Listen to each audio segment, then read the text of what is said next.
Hi guys and welcome back to the channel. Today we're going to be looking at the Powkiddy Q36 Mini, which was sent to me by a Gogamegeek.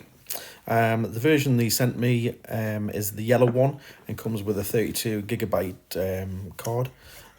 So let's take a look at it. So the Q36 is running on the Cortex-A7. So it has 1.2 gigahertz with 64 megabytes of DDR RAM. First thing you'll notice when you take it out is just how small it is. You get the usual stuff such as the paper manual, which to be honest really isn't worth looking at. It doesn't really give much detail about what you can do with the Q36.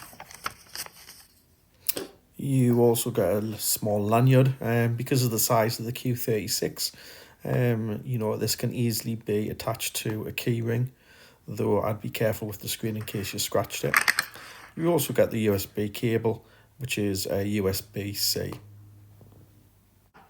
So putting those to one side, and we'll have a look at the Q36 itself. As I said before, the first thing you will notice is just how small this is. I mean, when I say small, this is titchy. It has a 1.54 inch IPS screen with a resolution of 240 by 240.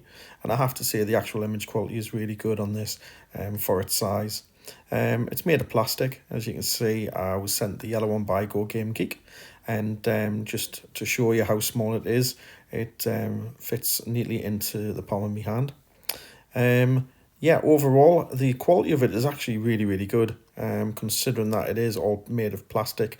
The buttons feel good, they have a nice spongy feel to them, and go quite a way into the handheld itself. The start and the select buttons are quite clicky, and you also have a little LED button for power, which is green, and when charged it's red. The D-pad again is quite nice. It does use the rubber membrane behind all of the buttons on the keypad, the D-pad, and it's just, they do feel really good for considering how much this handheld costs. The only thing that I would say lets it down are the shoulder buttons, the L1 and R1. They're a little bit on the flimsy side, and to be honest quite difficult to use when playing games for long periods of time. Your fingers tend to go in a little bit of cramp. On the back you have the USB charging port as well as the TF card slot. It came with the 32GB from Gogamegeek and has thousands of games on. And you also have a mono speaker on the front. So to switch the Q36 on, you simply press the power button, and within seconds the funky S operating system kicks in. Image quality on the screen, considering how small it is absolutely brilliant. Colours are lovely. It's quite sharp, the screen. And yes, it is very small, but that's the idea. You know, this is supposed to be something that you attach to your keyring and play in short bursts. It can play an amazing amount of emulators. It can play the PlayStation 1, which I couldn't believe, the Game Boy Advance, Game Boy Color, Master System, Mega Drive, NES, Super NES, Game Gear, Neo Geo Pocket, as well as the WonderSwan, and just everything works on it. I mean, you can change the themes as well if you don't like the theme that it originally comes with, which again is as simple as going into the menu, scrolling down till you find themes, and then you choose the theme that you want. It is that simple. It has about 5 or 6 themes that you can choose. The original one that it comes with to start with is the Funky S1, which in itself is a really good theme. Very simple, very basic. But if you don't like that, you know, there are various other ones. I do like the Emulation Station one. I think it just looks quite good. And it's easy to find the games that you want to play. When you're in the menu, you can change the brightness, the volume, and you can also go into a different launcher. rather than the standalone one, as well as the power down. So to go on this different launcher, you simply select it and you come up with this on screen, and it shows you all of the emulators that you've got installed onto the Q36. The only thing that it doesn't seem to come with are arcade games, so your MAME and Final Burn Neo. However, I know for a fact that if you go onto the Funky S site, you can install those emulators, so you know you can play your arcade games. So yeah, so you know, overall the actual Q36 Mini is a fantastic little handheld. I was amazed by how well it plays the games, if I'm honest with you, particularly for the price. It's just so simple to use. It's not going to be something that you're going to play extended periods of time on. This is purely going to be, you know, you've got 5-10 minutes spare, standing in a queue, or you sat in a cafe, or there's nothing on the TV, and you're going to have a little blast. It's as simple as that. So let's have a look at some of the gameplay on some of the emulators, and you can see exactly how well it runs.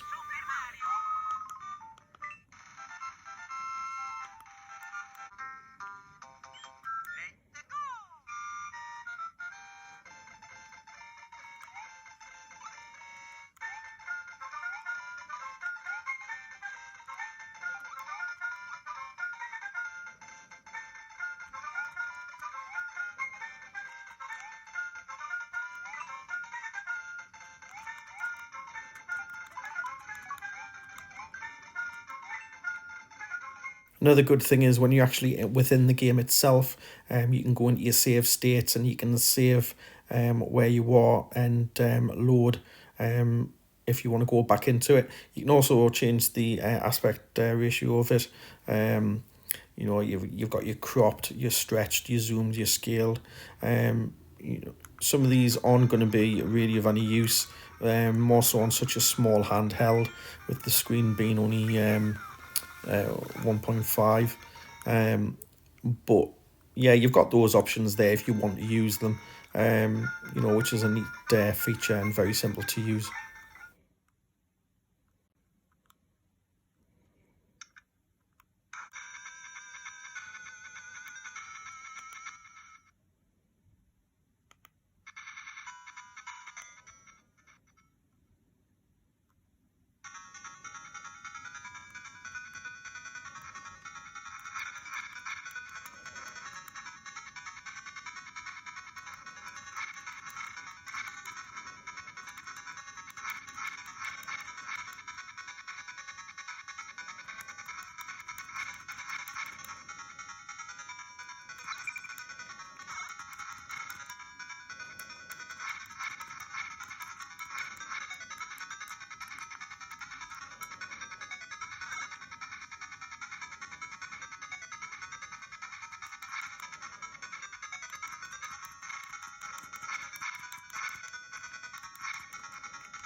So there you have it, guys. I hope you've enjoyed watching some of that gameplay. And yeah, I'm really impressed with the Q36. Yes, it's very small, but I have to say, considering how small it is, the power behind this little handheld is awesome. And I'm so impressed I can even play PS1 games. So I hope you enjoyed watching the video, and don't forget to subscribe to the channel and like the video if you did enjoy watching it. And I'll see you next time for more reviews coming up soon. Bye.